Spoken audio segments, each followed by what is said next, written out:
Bonjour. Dans la séance d'aujourd'hui, on va voir les types de raisonnement. Les raisonnements qu'on va voir sont le raisonnement inductif, déductif, concessif, dialectique, analogique. Commençons par lire et analyser ces phrases. La première. L'homme détruit les forêts pour étendre les terres agricoles. L'érosion des sols provoque de graves inondations. Donc, un plan de sauvetage de la forêt doit être mis en place. La deuxième phrase. La sédentarité expose à de graves maladies. Or, vous ne faites aucun exercice physique, donc vous courez d'énormes risques. 3. Certes, l'aide alimentaire est utile pour les pays victimes de la sécheresse, mais elle risque de les transformer en éternels assistés. 4. Le Sénat et le peuple, comme un seul corps, périssent par la discorde et prospèrent grâce à la paix. 5. La peine de mort détruit la personne du criminel, mais elle l'exalte jusqu'à en faire un héros. Donc, supprimer la peine de mort permet d'humaniser le criminel sans l'idéaliser. Passons à la conceptualisation. La première phrase. Quel est le fait observé par l'argumentant? Celui qui fait l'argumentation. L'homme détruit les forêts pour étendre les terres agricoles. L'érosion des sols provoque de graves inondations. Donc un plan de sauvetage de la forêt doit être mis en place. Le fait observé par l'argumentant est exprimé dans la première partie de la phrase. L'homme détruit les forêts pour étendre les terres agricoles. Donc le fait observé, c'est la destruction des forêts. B. Quelle est la conclusion à laquelle arrive l'argumentant? La conclusion est exprimée dans la troisième partie de la phrase qui commence par donc. Donc, un plan de sauvetage de la forêt doit être mis en place. Comment est-il arrivé à cette conclusion? Donc, il a commencé par observer un fait particulier, c'est la destruction des forêts, pour arriver à une loi générale. Donc, du particulier au général. Comment est-il arrivé à cette conclusion? Il a commencé par observer un fait particulier pour arriver à formuler une loi, une règle générale. Et cette règle, cette loi, cette solution, c'est l'élaboration d'un plan de sauvetage de la forêt. Comment appelle-t-on ce raisonnement? Donc, comment appelle-t-on le raisonnement qui part d'un fait particulier pour arriver à une loi générale? Est-ce le raisonnement inductif ou déductif? Oui, c'est le raisonnement inductif. Donc, dans la première phrase, le raisonnement utilisé, c'est le raisonnement inductif qui part d'un fait particulier pour arriver à une règle, à une loi générale. La deuxième phrase. La sédentarité expose à de graves maladies. Or, vous ne faites aucun exercice physique, donc vous courez d'énormes risques. La question. Quelle est l'idée générale étayée dans ce texte? Je répète, étayée veut dire confirmer, approuver. Donc, l'idée générale, c'est la sédentarité. Et la sédentarité veut dire le fait de ne pas bouger, hein, le fait de rester immobile. La sédentarité expose à de graves maladies. C'est l'idée générale. Quel cas fait observer l'argumentant? Le fait observé est exprimé dans la deuxième partie de la phrase qui commence par « Or, vous ne faites aucun exercice physique ». Le fait de ne pas faire un exercice physique, le fait de ne pas faire du sport. Quelle est la conséquence du fait observé? La conséquence est exprimée par la troisième partie de la phrase qui commence par « donc ». Donc, vous courez d'énormes risques. Vous risquez d'être atteint par des maladies cardiaques. Comment appelle-t-on ce raisonnement? Donc, ce raisonnement, il commence par un fait général pour arriver à une conclusion particulière. C'est l'inverse du premier raisonnement qui part d'un fait particulier pour arriver à un fait, à une loi générale. Le premier, on l'a appelé inductif, et le deuxième est un raisonnement déductif. Donc, récapitulons. Le raisonnement inductif part d'un fait particulier pour arriver à une loi générale. Le raisonnement déductif part d'une idée générale pour arriver à un fait, à une loi particulière, à une règle particulière. Troisième phrase. Certes, l'aide alimentaire est utile pour les pays victimes de la sécheresse, mais elle risque de les transformer en éternels assistés. Par quelle expression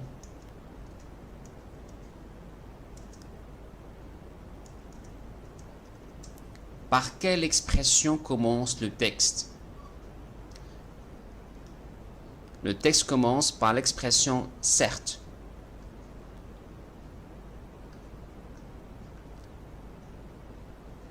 Qu'exprime-t-elle? Certes exprime la certitude, la confirmation. Relève un mot lien dans le texte. Qu'exprime-t-il? Le mot lien est écrit en bleu, mais qu'est-ce que ça exprime? Oui, c'est ça, l'opposition. Comment fonctionne ce raisonnement? Dans ce raisonnement, l'argumentant, la personne qui fait l'argumentation, commence par approuver, admettre l'idée de l'adversaire. Mais juste après, il introduit un contre-argument. On donne l'impression à la personne à qui on s'adresse qu'on est d'accord avec lui, qu'on a accepté sa proposition. Mais juste après, on introduit un contre-argument, une opposition. Comment appelle-t-on ce raisonnement alors? Le raisonnement concessif. Récapitulons. Jusqu'à maintenant, nous avons vu 3 types de raisonnement. Le raisonnement inductif, qui part d'un fait particulier pour arriver à une loi générale. Le raisonnement déductif, qui part par évoquer une réalité générale pour arriver à un fait ou bien à une loi particulière. 3. Le raisonnement concessif, qui consiste à commencer par admettre l'idée de l'adversaire et juste après l'attaquer par un contre-argument. Passons à la quatrième phrase. Le Sénat et le peuple, comme un seul corps, périssent par la discorde et prospèrent grâce à la paix. Relève un comparatif dans le texte. Le comparatif, c'est comme. À quoi sert-il? Comme. Il sert à exprimer une analogie entre le Sénat et le peuple. Le Sénat, c'est le Parlement français. Comme pour exprime donc une analogie entre le Sénat et le peuple. Quel est le but de ce rapprochement? Quel est le but de cette analogie?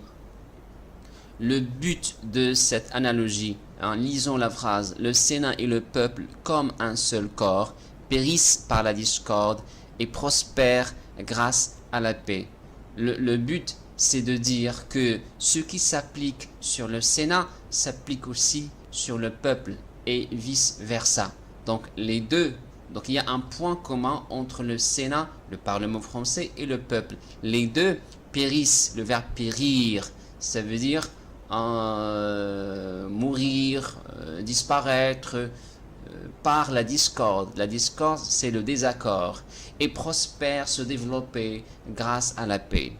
De la même manière que le peuple se développe, sous-développe, non pas se développer, se sous-développe à cause du désaccord, à cause des problèmes, à cause des divergences de point de vue, le Sénat, le peuple aussi, il se sous-développe, il se détériore,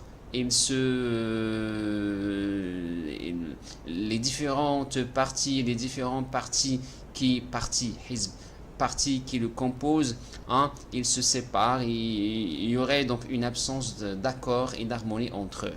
Mais par contre, ils prospèrent, ils se développent grâce à la paix. Comment appelle-t-on ce raisonnement? Oui, c'est ça, raisonnement analogique. Cinquième phrase. La peine de mort détruit la personne du criminel, mais elle l'exalte jusqu'à en faire un héros. Donc, supprimer la peine de mort permet d'humaniser le criminel sans l'idéaliser. Combien y a-t-il d'idées dans ce texte? Comme vous voyez, il y a 3 idées.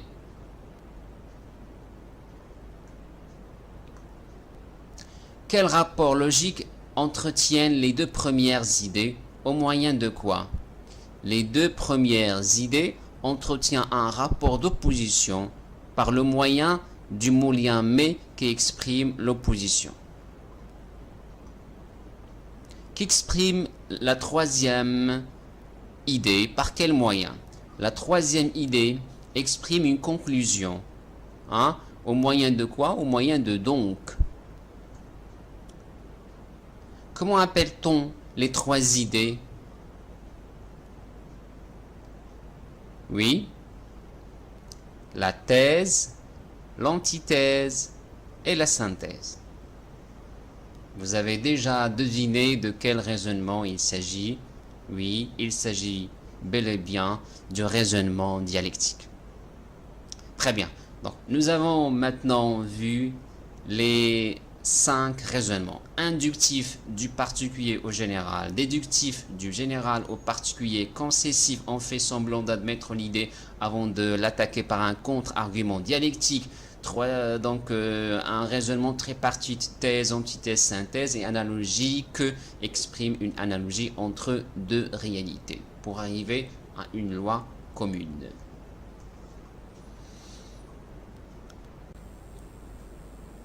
Définition. Le raisonnement déductif va du général au particulier. Il tire les conséquences d'une loi, d'un principe, d'une règle générale et les applique à un cas particulier. Le raisonnement inductif va du particulier au général. Il envisage un cas précis pour en tirer les implications, les conséquences à un niveau général. Le raisonnement causal. Le raisonnement causal s'appuie sur les causes d'un fait, d'une situation, d'un phénomène pour en tirer des conséquences. Par exemple, pour convaincre quelqu'un de ne plus fumer, on va lui présenter les conséquences dangereuses du tabac. Le raisonnement analogique établit un rapport inhabituel entre deux domaines et en montrait les ressemblances. De ce rapprochement naît une conception nouvelle. Ce type de raisonnement s'appuie sur des images, des comparaisons. Le raisonnement par opposition ou critique. Le raisonnement par opposition confronte deux situations pour en faire ressortir les différences. C'est tout à fait le contraire du raisonnement analogique qui met en rapport deux domaines, deux réalités, deux situations pour trouver les ressemblances. Là, on confronte deux situations pour en faire ressortir les différences, les divergences.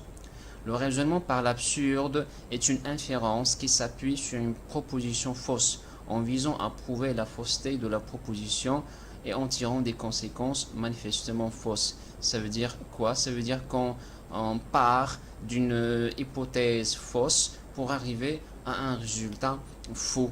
Et ce résultat faux montre quoi? Montre la véracité de l'hypothèse contraire. Le raisonnement hypothético-déductif. Le raisonnement hypothético-déductif caractérise la recherche en sciences expérimentales. C'est le raisonnement que vous suivez, chers élèves, par exemple dans la matière de SVT.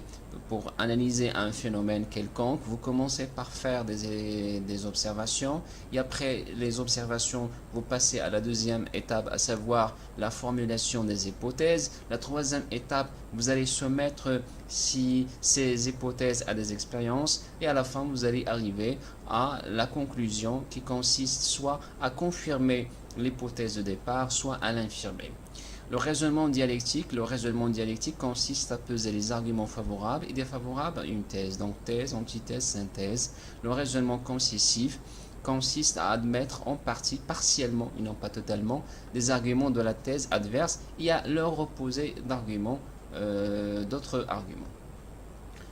Passons aux exercices. Le premier exercice, de quel mode de raisonnement s'agit-il? Vous avez ici des définitions et vous allez dire de quel raisonnement s'agit-il? Est-ce inductif, déductif, concessif, dialectique ou analogique? Deuxième exercice, vous allez lire ce texte et répondre à ces deux questions. Trouve dans le premier paragraphe un raisonnement utilisant la concession. Le premier paragraphe qui commence par si la télévision relève les indices qui permettent de justifier ta réponse. Deuxième question, dans le deuxième paragraphe qui commence par contrairement, quel indice permet de parler de réfutation? Réfutation, ça vient du verbe réfuter, ça veut dire montrer la fausseté d'une idée par des arguments. Troisième exercice, identifie le type de raisonnement dans ce paragraphe. Et 4, imagine pour le jugement suivant deux arguments permettant de l'étayer, de l'approuver, de le confirmer. Tu énonceras chaque argument en une phrase. Le jugement, c'est quoi? L'enseignement de l'histoire est absolument indispensable. Chers élèves, c'est la fin de la leçon d'aujourd'hui. J'avoue que c'est une leçon un peu longue, un peu difficile, ça demande de la concentration, mais j'ai confiance en vous. Vous allez pouvoir faire cet exercice comme il se doit. D'ici là, chers élèves, je vous dis comme toujours, comme d'habitude, portez-vous bien et à une prochaine activité.